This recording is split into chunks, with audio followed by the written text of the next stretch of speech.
Welcome, everyone. We're just going to get started in a few moments. Let a few more people jump on.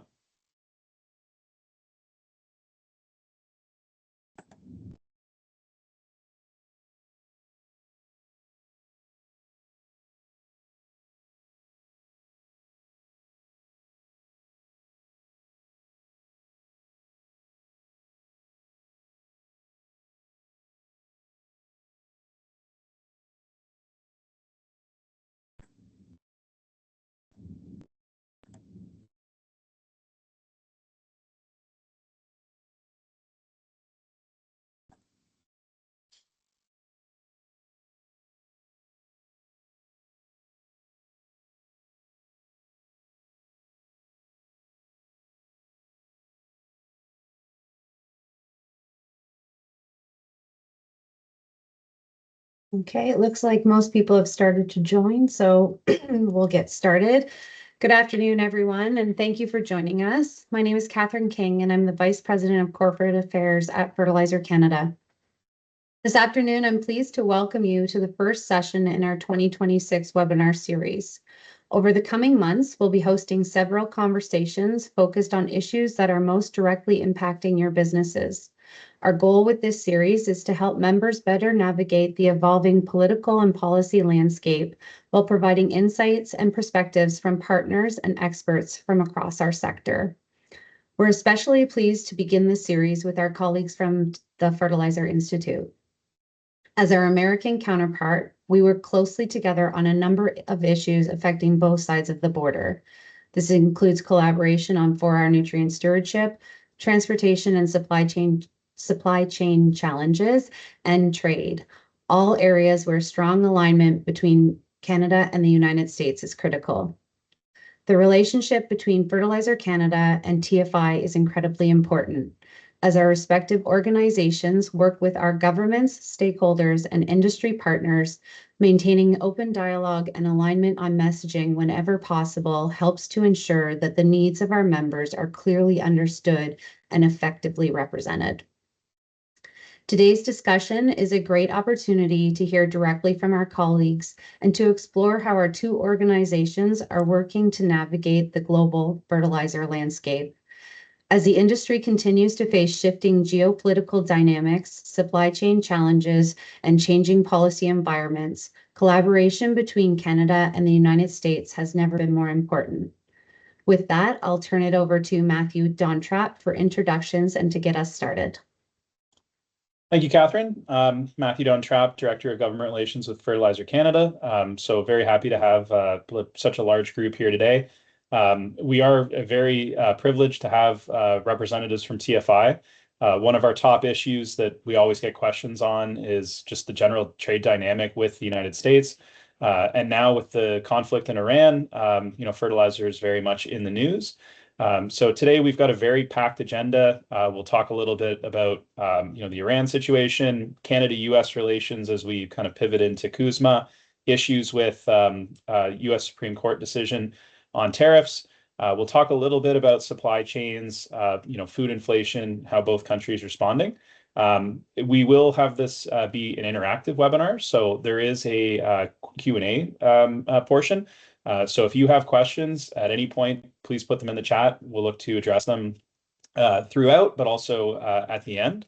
But let's introduce our TFI participants. So we're joined by three individuals from TFI. So I'll get them each to do a short, quick introduction, and then we'll dive into the presentation. So Veronica, maybe if you could introduce yourself first. Sure. Hi, I'm Veronica Nye. I'm the Chief Economist at TFI.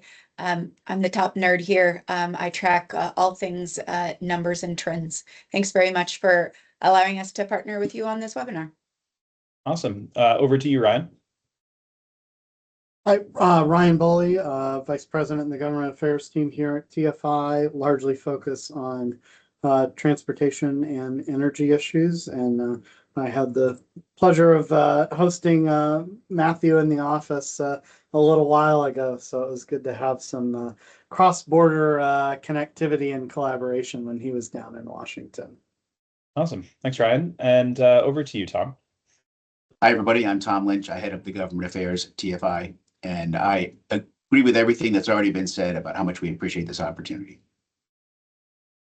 Awesome. Well, Tom, we'll let you throw your slides up and we'll get diving in. And as mentioned, if any questions come up, please post them in the chat and we'll look to address them throughout. So Veronica is our slide lady. She was going to do the screen share. Perfect. Looks good on my end now. So let's dive in. So I would say for everyone, some of this agenda has been a pivot even in the last couple of days in order to reflect, as Matthew was referring to, some new developments such as Iran. So I was originally asked to speak on tariff issues, including the United States Supreme Court's decision on a key jurisdictional statute for tariffs that the president was relying upon. What's going on under CUSMA, or what used to be NAFTA, or what Trump and the Americans are calling USMCA. What's going on in terms of trade flows, for instance, such as with Belarus, and finally, an executive order on elemental phosphate, which now seems woefully outdated since we first started dreaming up what we were going to talk about here. But let me first start with the slide that Veronica has demonstrated. This slide comes from the International Fertilizer Association. This is a slide that we use quite frequently when we talk with, for instance, with members of the United States Congress or with the administration, in order to convey just how interrelated the whole highly competitive global market is. And we always recite the same statistics that there are more than 60 countries around the world that have fertilizer production.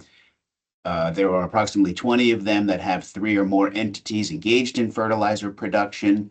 You have different growing seasons in different parts of the world, different products produced in different parts of the world, and that the North American companies, in particular from our perspective, the American companies, but I'll speak broadly for this audience about the North American companies, are engaged in a great deal of interdependence, for instance, associated with trade and just-in-time delivery and that kind of a thing.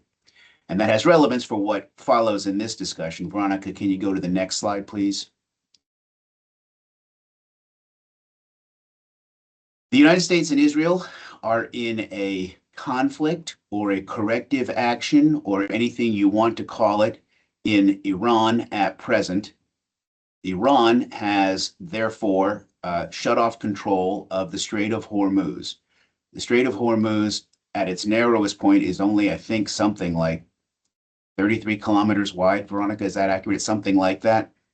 Therefore, it can be choked off. This is a slide which came from the UN Conference on Trade and Development, and in part, as well as a slide that came from the US Energy Information Administration. The yellow is fertilizer. So global trade of fertilizer is heavily dependent on being able to have available access. By our calculations, and I'm going to channel my inner chief economist here, the US market, and I can't speak specifically for the Canadian market, but the US market is currently getting more than 55% of its sulfur that goes, it's between sulfur, sulfuric acid, sulfur as a fertilizer micronutrient, and sulfur as an ingredient that goes into the creation of other fertilizers through this channel. Urea also is heavily dependent, the import trade for urea is heavily dependent upon this region of the world as well. So where the 33% figure stands there, that's even more broad than, for instance, these individual products where there is a great concentration on them. Phosphate products also are reliant on this channel. As if we didn't already have enough chaos impacting cost for the American farmers, this is a new layer added on top. So can you advance, please, Veronica? I would just draw attention for the audience to, if you need more information on this discussion, we have it posted on our website. To the right on your screen there is the actual address on our website. If you go into the tfi.org website, you can find this kind of information, much of it reflecting Veronica's ongoing work on that. So Veronica, could you advance again, please? I described this as kind of the latest thing that has arisen. It overlays on top of what has been occurring with tariffs. You may recognize this slide if you were on a webinar that Veronica, Ryan, and I did a little over a year ago. Ryan did extensive research in order to come up with this breakout of the different statutory areas of jurisdiction where we could try to predict what the Trump administration would utilize in order to be able to exercise authority to impose tariffs. Trump has always used in his second term, but historically, if you look back to his first term, Trump has always used tariffs as a form of leverage in order to pursue trade negotiations. If you look at these 5 that are listed, one is the International Emergency Economic Powers Act. That is what Trump had been using, having declared, for instance, national emergencies, including for things like fentanyl trafficking, where Canada, for instance, was therefore subject to U.S. tariffs, including U.S. reciprocal tariffs, while the claims as to trafficking of fentanyl across the Canadian-U.S. border were always pretty hard to prove. That didn't seem to matter to him. I'll go back to the prior point I made. He uses tariffs for trade leverage. There'll be more discussion on that one in just a second because that's the one the United States Supreme Court addressed in its recent ruling. I'll draw your attention to 3 of the other 4 in particular. Section 122, Section 301, both from the 1974 Trade Act, and Section 232, which is another one that gets into issues of national security, where Trump has used that, for instance, in the past in order to be able to impose tariffs and impose protectionist policy, for instance, on steel and aluminum as an example. So, Veronica, can you please advance again? The Learning Resources Incorporated versus Trump decision that the Supreme Court handed down on February 20th of this year. And that's a case in which a number of different claims brought against the White House were all combined into one case. There was another case, VOS, which was a wine and spirits importer. There were several others. It all got lumped into one case. The issues that were pled at the court, the issues that were pled in the appeal that went up to the court was, first off, whether Trump can declare national emergencies in executive orders to be able to invoke the International Emergency Economic Powers Act, known colloquially as IEPA. And second, if in fact the jurisdiction under law existed for him to be able to create executive orders declaring national emergencies and therefore have tariff authority, did the IEPA tariff statute itself actually give the authority to do tariffs? The court dances around, and I won't recite the whole ruling to you. I'll just note for you, it's a 170-page ruling. And in the 170 pages, 20 pages or so is what the actual ruling is, which concludes with the quote that I put on there about the president must point to clear congressional authorization to justify his extraordinary assertion of the power to impose tariffs. He cannot. And that's the end of it. The other 150 pages get into concurrences and dissents. So while it's a 6-3 ruling, it's really more of like a 3 and 1 and 1 and 1 ruling to against 1 and 1 and 1. It's a totally diffuse and diffracted situation. But the court is now seizing upon this idea that it calls the major questions doctrine. If Congress wants the president to do something, or wants the Environmental Protection Agency or any other part of the executive branch to do something, Congress must say so. There must be some clarity in statute. And the court basically seizes upon a tariff is a form of a tax. Congress possesses the authority to tax. The White House does not. Nowhere in the statute does it say that Congress is giving the authority to the White House to be able to impose a tariff in the form of a tax, or in the form of a tariff.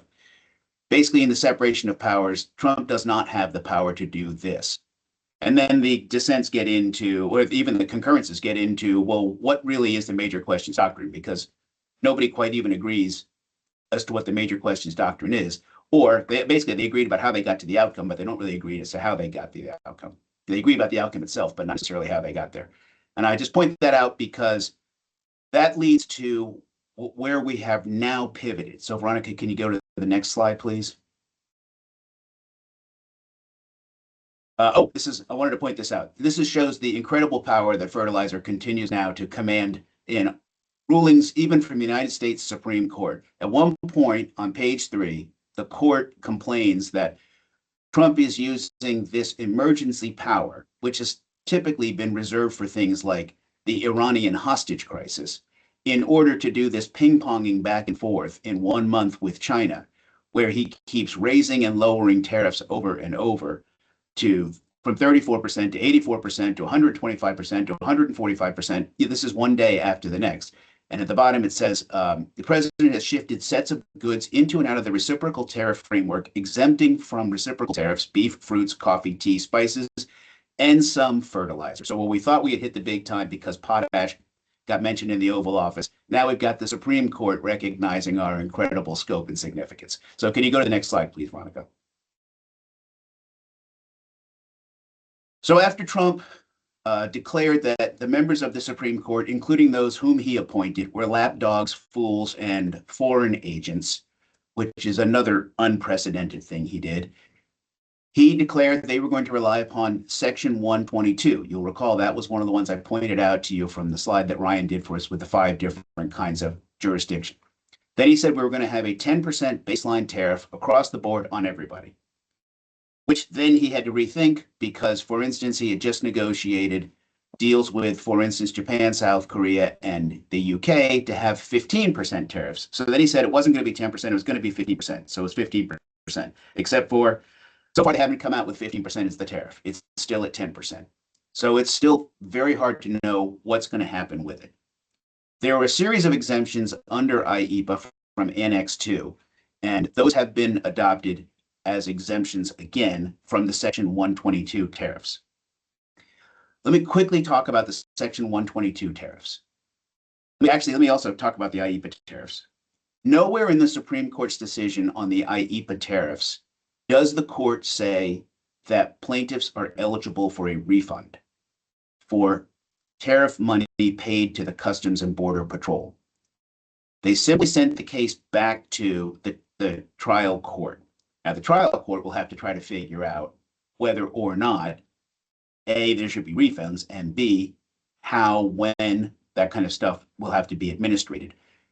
Within days of the Supreme Court's decision, more than 2,200 cases were filed against the administration for people seeking redress, seeking restitution to be restored to the status quo ante. What were we like before we actually had to pay these tariffs? With Trump switching to the Section 122 tariffs, which he can quickly impose, just as he quickly imposed the IEEPA tariffs, that's in effect for 150 days. Then he has to figure out what next. Under the statute, he has 150 days. The Section 122 tariffs have historically not been used for trade leverage. They have been used, for instance, to work out issues related to balance of currency. Now, he even writes into the executive order that this is a matter of balance of currency, but that's kind of hard to fathom, just as within the IEEPA tariffs, which had never been used for this point before, and they were being employed in order to whipsaw, for instance, China, or because Trump was offended that his friend, the former president of Brazil, was being incarcerated, and therefore he was going to impose 50% tariffs on Brazil. Similarly, in this instance, it's not clear he possesses the legal jurisdictional authority to have 122 tariffs employed in this way. As a case in point, 24 states have now already sued the administration, saying that this is an improper use of the Section 122 tariffs. So I'll go back to, it's hard to know where things lead from here. It's not only hard to know from a 10% or 15% baseline purpose, it's hard to know also, for instance, for whether or not this will be considered legal use of tariffs. Can you go to the next slide, please, Veronica? Let me pivot to the Canada-US-Mexico agreement. I think everybody in this call is familiar with what it is and why it's of considerable significance and scope. Veronica, can you go to the next slide, please? One of the things negotiated into the last rewrite when NAFTA became CUSMA or USMCA or MCUS, all of the, every country put itself first, is that this year on July 1st, there's a joint review provision where the three parties in this trilateral agreement have to go back and figure out, do they want to reaffirm the agreement for another 10 years? If one party elects not to do so, then you do annual joint reviews to reaffirm on a year-by-year basis, or with 6 months' notice, a party can pull out. All of that was written into the revisions from Trump's last term. If a party wants to pull out, and the Trump administration has made noise about this, you would basically tear down this legally binding trilateral agreement and you would replace it with a Canada-US agreement, a Mexico-US agreement, a Mexico-Canada agreement, but they wouldn't have in the US the same binding force of law that right now USMC has. That also raises questions now for what is the role for Congress. Congress is what gives it the force of law. Trump wants to sideline Congress as much as possible to avoid having any meddling, and his party in Congress has largely allowed him to do what he wants with a free hand rather than it intervening in order to be able to curb him in any way, including right now, so far at least, with regard to Iran. Just yesterday, however, a prominent senator from Indiana who is on the Committee of Jurisdiction in the Senate to address trade issues, while acknowledging he wasn't sure what Congress's role would be, said he had great doubts that the administration will actually pull out of this agreement. And I point that out because, as bullet point 3 notes, this is not inconsistent with the way he always seeks to negotiate in public in order to try to gain leverage. And if you'll recall in last year, in the April of last year, where the US was imposing tariffs on Canada, and then a couple of days later on many products, the US reversed itself. One, for instance, being potash.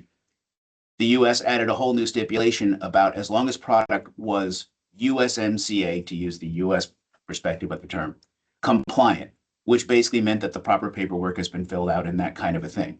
And therefore, it basically put the issue aside after all.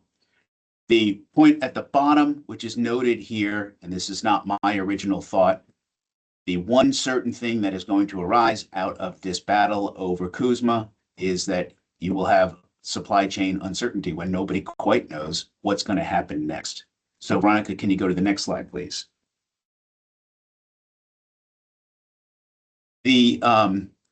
I would note for this audience that we recently wrote the White House, and we had a series of ideas of what could be done in order, for instance, to address fertilizer domestic supply when you get into issues such as what's going on at the Strait of Hormuz. And one of them was maintain the continued seamless trade between the US and Canada on fertilizer. Let's not lose sight of what's important. In fact, it's even more important now under the circumstances. So Veronica, can you do the next slide, please? This is just something I took from offline, excuse me, it was online. I just took it off with a screenshot in order to discuss Belarus. In November, the US actually negotiated with Belarus to allow Belarus to participate again in selling into US markets in exchange for freeing 123 political dissidents who had been imprisoned, one of whom was actually a Nobel Prize winner. The only real thing that Belarus had to be able to trade into the US was potash. Belarus could trade on the global market, which had an overall global impact, but it didn't specifically provide a product coming into the US. Now that has been allowed. When the US was reliant on the IEEPA tariffs and imposing reciprocal tariffs on other countries, we had the curious situation of countries with which we did not have any kind of permanent normalized trade relations, such as Russia, such as Belarus, separately such as Iran as an example, where when you imposed tariffs on the countries with whom the US typically traded, you didn't actually impose any form of a levy on countries such as Belarus or Russia. In the case of Belarus, it didn't really matter because we weren't at that point in time importing Belarusian product. But for Russia, it mattered a lot for product such as urea. When this went into effect in November, this briefly meant that Belarusian potash could enter the US without a duty or a levy. With what has had to happen now with the Supreme Court decision and the pivot to the Section 122 tariffs, actually tariffs have now also been imposed on Belarus, and I would note further by extension on Russia, in order to be able to have the same kind of baseline that is existing elsewhere for other countries. That's obviously relevant. Thank you, Veronica. You can just leave it there. That's obviously relevant, for instance, with regard to Canadian potash coming into the US as well. This is the final one from my end. This is the one that is now altogether moot. There was a surprise executive order which declared that one mine in Idaho that produces phosphorus and processes it into elemental phosphorus, which basically becomes the basis for creating glyphosate, as a matter of national security, would be exempt from protected from lawsuits and things like that, that it would be distinguished as having significant national security relevance, which at first we had thought that this, I guess we succeeded fabulously, even if we didn't even know we were trying to work on this issue because we didn't even know what elemental phosphate was, only to find out that it wasn't anything to do with fertilizer. It has to do solely with glyphosate. It has to do solely with Bayer and the ongoing issue that it had confronted for liability associated with Roundup. So the real relevance is to tell you there is nothing in this for us. And the further relevance or lack of relevance is it's now been 2 weeks, and since everything seems to change dramatically within 20-minute spans, it seems like ancient history now. But were there any questions about whether or not this was relevant for fertilizer? Just know that it is not. So Veronica, can you, I think that's my last slide. I believe it is. And so please allow me to stop there. I know I've said a lot already. Thank you, Veronica. Yeah. No, that was awesome, Tom. Thank you for diving into that. I think one takeaway is that it's very confusing. Anything to do with all these tariffs on or off and constantly moving goalposts. But I think our members will find that quite helpful. So as previously mentioned, please post questions in the chat. If you have other questions that are a little bit more detailed, feel free to reach out to either of our teams, and we're happy to dive into that and get you a response. Before we jump into the next section, maybe Tom, just one question for you. This is a midterm election year for you guys in the States, and there's a lot of talk about the Democrats potentially picking up either one house or the Senate. Can you speak to where you see that happening right now? Obviously, we'll hold you to this prediction, Right. Many months out. Great. We've not seen a surprise on election night ever. But what would that impact? And then in terms of tariffs and trade, is one house more important than the other? Like, where would the power be? I know that the Senate is a little bit more difficult to flip. It's a map that favors Republicans a little bit more than the House. But any kind of insight that you can provide on that would be great. So I'm trying to think of a little bit of a good starting point. Historically, and I think this is pretty well documented, especially in the case of where one party possesses both chambers of Congress as well as the White House. In the midterm elections, when the president is not on the ballot, for instance, for re-election, historically, that goes against the party that's in power, especially in the House of Representatives. It did not occur when George W. Bush was president during the Iraqi War and the Afghanistan War. It did not occur when Franklin Delano Roosevelt was president during the Depression.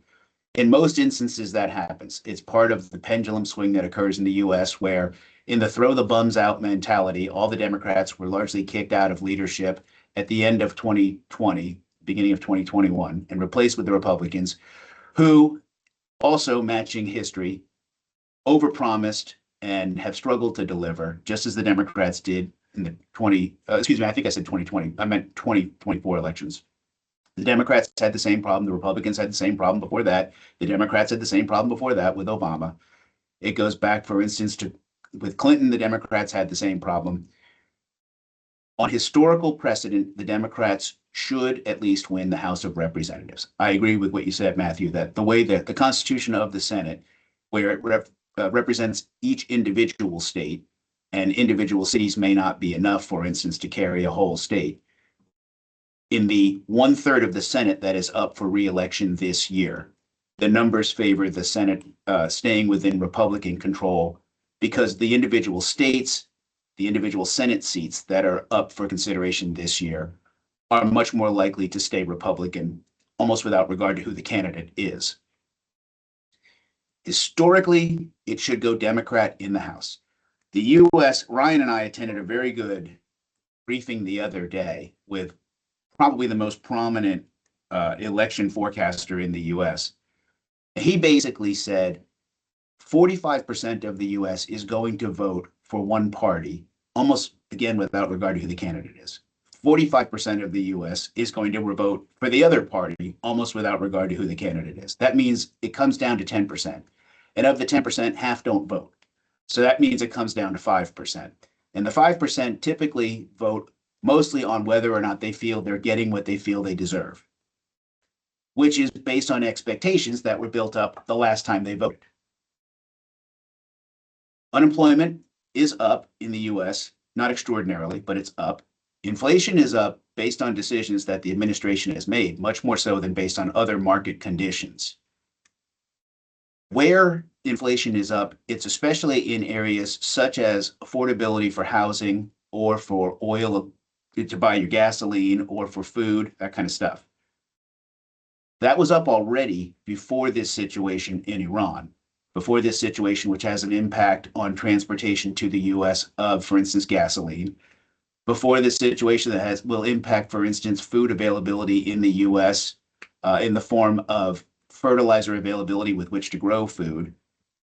All of that points to, at this point in time, the Democrats should win the House.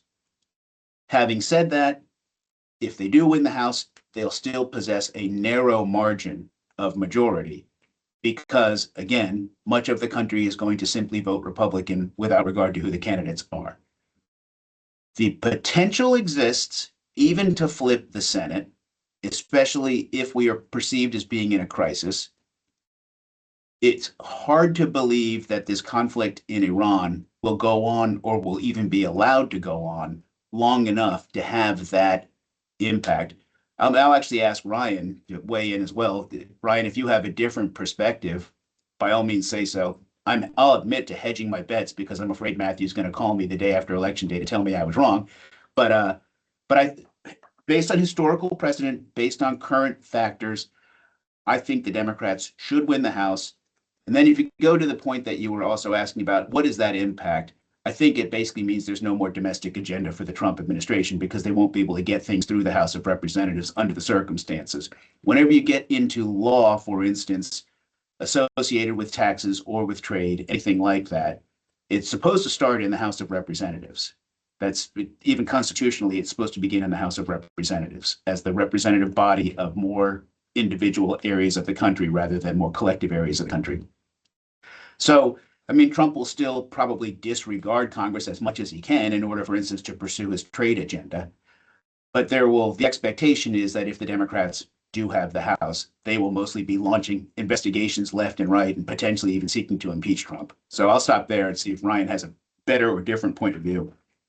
No, I think you covered, it pretty much on target there. I don't see, any real additional things to add there other than, we're dealing with, pretty unprecedented times in terms of the ebb and flow of politics and, what was a sure thing today. I mean, think back to the, folks paid attention to US politics and some of the redistricting efforts that the GOP made earlier in 2025, feeling that was a sure thing to gain the Republican Party seats in the midterm election.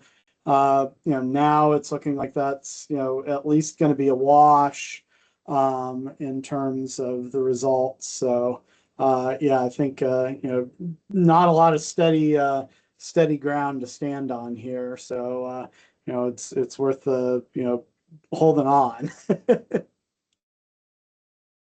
Awesome. Well, thank you both for that. I'll throw it back over to Veronica now. Thanks very much. One of the things that as we kind of are thinking about what's been going on in the US and some of this stage for really what Tom was just talking about and what may or may not lead to any change here in the US is and kind of what has maybe led us to the political environment that we're in is that we've certainly, and I know we're not alone here, but of course we've experienced several years of rising costs in the US, around the world. And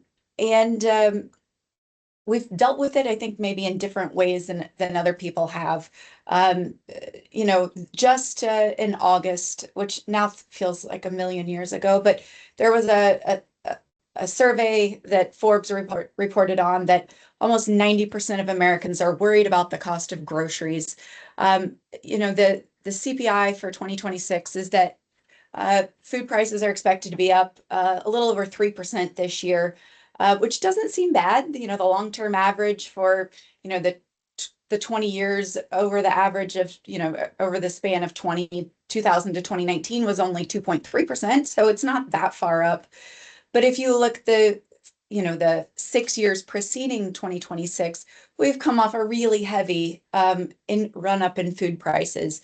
Starting in 2020, up 3.4%, peaking at a 9.9, almost 10% increase in 2022. That's not just food, of course, it's all across the things that people buy.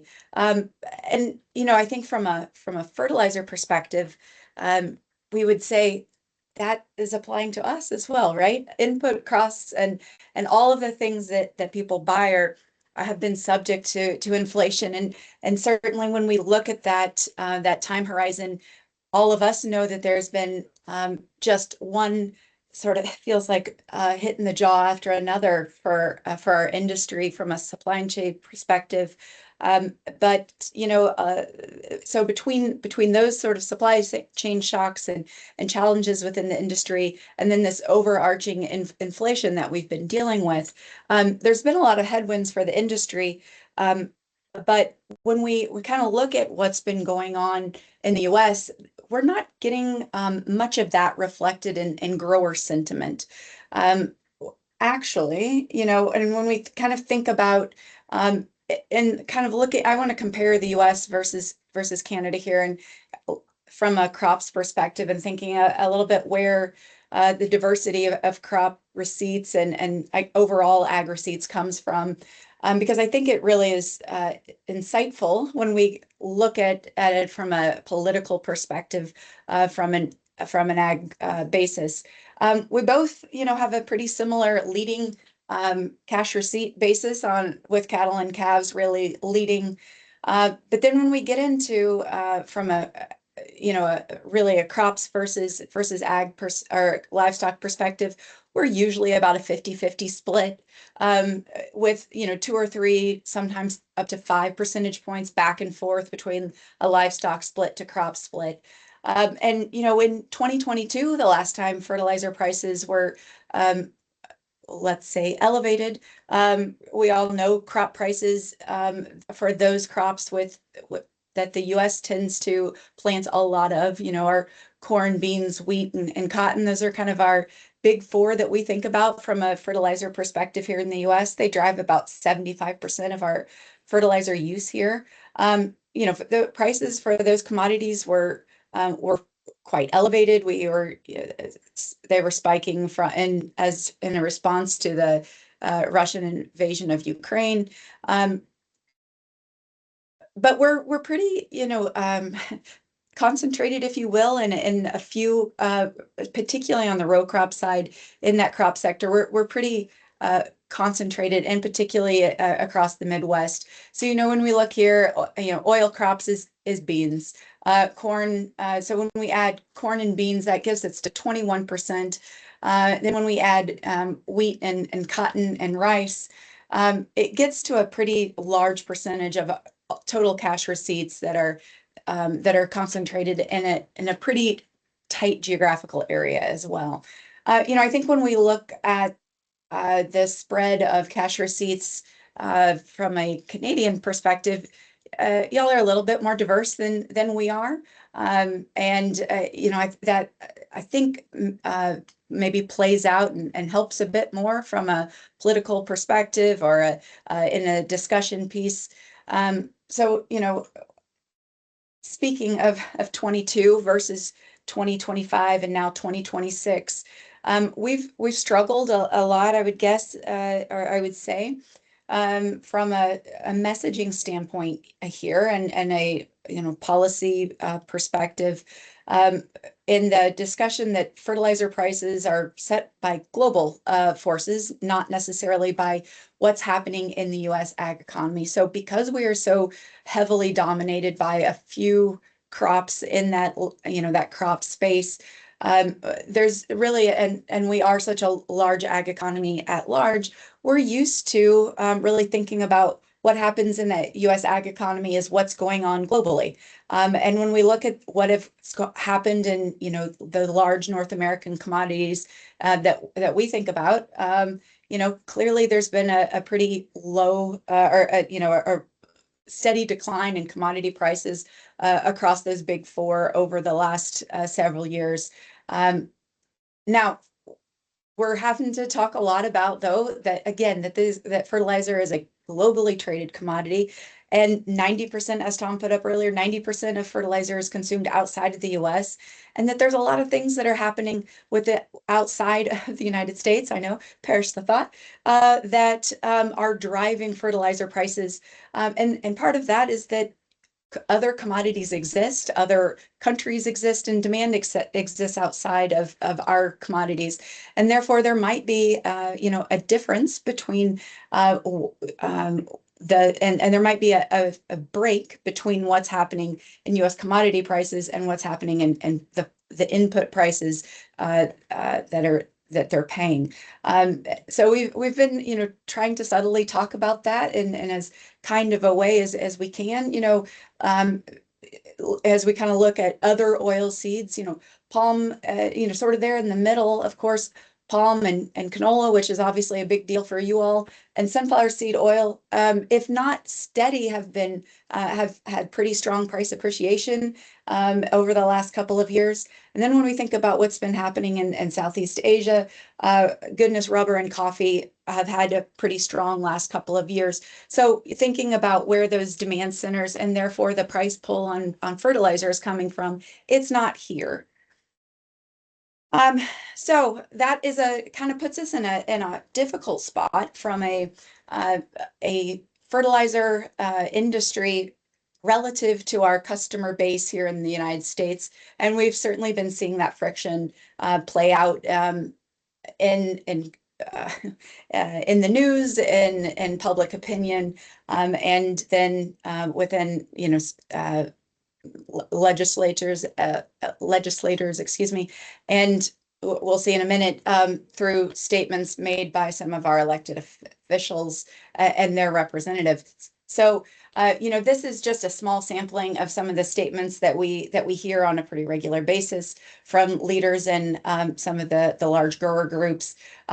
This was from the website of House Budget Chairman Jody Arrington, in support of a letter that he and some other House colleagues submitted to the White House, calling out fertilizer, calling out input industries, expressing, right, we've had 3 bad years of input or of commodity prices, yet input costs continue to see them increasing, and pointing out pretty frequently their perception that there's lack of competition in our sector. So sort of I'll roll out this trope from horror movies. We're starting to, and particularly within the last, I don't know, 14, 15 months, hear some of these statements being echoed from the administration, that, the call is coming from inside the House. Back in September, we heard, public, and these are public statements. They're made in not just, in private meetings. They're made in media settings. They're done in ways that are maybe different from the ways that we would have typically engaged with political leaders in the past, where companies are being named outright, which is not something you would ever expect someone in this sort of a position to do, and things are much less subtle than typically we would expect. But Secretary Rollins back in September, making statements about how much farm inputs have increased between 2000 and today. Now, of course, when we're looking at, and we all know what's been happening in inflation, with inflation, I'll note these are all nominal price increases, right? Nobody mentions that. When we look at real prices, so inflation adjusted, these numbers don't hold up in any way. But let's not talk about that in any way. But immediately, also as part of the when she spoke and made these comments and was reflecting that work from USDA, she was announcing that there was the antitrust division of DOJ signed an MOU with USDA, effective immediately, to take a look and scrutinize the competitive conditions within the input sector. In October, we were invited, I'm going to use that invited loosely, with some other input organizations to testify before the Senate Judiciary Committee. The title of that hearing is pretty telling. And then just a couple of months ago, Deputy Secretary Vaden, sort of speaking what felt like off the cuff at a National Ag Law Center webinar, made some pretty strong statements about consolidation and anti-competitive behavior in the ag space. So, just a lot of a bit of pressure coming from the grower groups, and therefore being reflected from in their elected officials and USDA. And the only way to really I guess combat that is we have to talk about our industry more. We have to share some of those some of the things that have been going on in our industry. We've been doing a lot of work to try to put some of the facts out there as we see it, and as not to be too glib, but the reality sees it. We tried to provide our members with some resources. We've tried to provide the public with some resources, some mix of that, with the guidance of membership, put together some sort of member-only resources, a fertilizer market volatility white paper back in November. The two resources there in the middle are public resources, I guess, as is the one on the far right. But to share, some of these elements that I'm not sure is necessarily as widely known about the industry, as far as where is fertilizer products coming, where is it coming from domestically, where is it coming from as far as imported product, where is it being utilized, and what's our exposure to some of the risks that are out there in the world. So it's going to be an uphill battle, but it's certainly one that is going to be it's an endeavor that has to be completed. Otherwise, those statements are going to continue to come in hard and fast. And that wraps it up for me, Matthew. Awesome. Thank you, Veronica. The work that TFI has been doing on this file has been very useful for us at Fertilizer Canada. The response, we're going through a very similar situation with food inflation, high cost of living. It's basically the central kind of platform that the opposition conservatives have used to attack the Carney government right now. But we're not seeing it materialize in nearly the same way and same aggressive use of government powers to, go after industry. For us, it's been very much concentrated in industrial carbon pricing. The conservatives have been using that as a direct tie, resulting in increased food inflation, which it's a little bit more complicated than that, seeing as our members are price takers rather than price setters. And if there's one bright side in this horrible time for fertilizer pricing with Iran, it's that there is an increase now in knowledge that people are understanding the global commodity kind of outcome. But thank you for that. We'll now pivot to supply chains, the last section we have. But before I go to Ryan, there's a lot of movement here in Canada with supply chains and trade. So the mandate that the Carney government got coming in was to diversify off of having the United States as an exclusive major market and try to diversify that. And we have seen a lot of movement recently. The government's rolled out a trade diversification corridor fund that just came out last week. We're hearing rumblings that they're looking at, potential legislation that'll come forward addressing supply chains. So that's something that we're actively monitoring. And just a general kind of attitude to invest, which I think is very positive for us, being such an export-driven industry with potash, but also having to import some of our products with fertilizer. So I've got Ryan now to do a short little update just on U.S. supply chains, and then we'll go into Q&A section. And just a reminder, if you have questions, feel free to post them in the chat. So over to you, Ryan. Thank you, Matthew, and sort of last guy before the breakup, but we'll keep this focused. I think outside of all of the attention around the Middle East and sort of fertilizer supply chains there, I think the top item on the list for the industry here in the U.S. from a transportation perspective is the evolving situation with the proposed merger between two Class 1 railroads, Union Pacific and Norfolk Southern, that would create the first transcontinental railroad in the United States. So this is an $85 billion proposed merger. It was initially proposed sort of the latter half of last year. And officially the application was submitted to the Surface Transportation Board, which is the rail economic regulator here in the United States, right before Christmas. So lots of attorneys, or at least their AI systems, got a Christmas present of having to go through a 7,000 page application from the two railroads. And at the end of it, when the STB did its review of the application, it actually said, you know what, this doesn't meet the standard that we require under the law.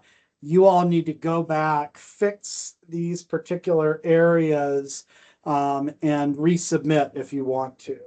And the areas that they missed were largely around their estimation of the market share change that this merger would have for them. They used outdated data in the application, instead of bringing in data that was reflective of the new proposed railroad. They also didn't include a lot of background material on their big argument for how they're going to achieve that $85 billion in terms of money, which is they're arguing they're going to convert about 2 million trucks a year to rail.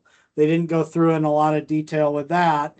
And then the other piece that they left out of that application was, and you see it mentioned in the bottom bullet there, UP has a right to walk away from the merger if there are conditions imposed by the Surface Transportation Board that don't work and sort of prevent them from moving forward.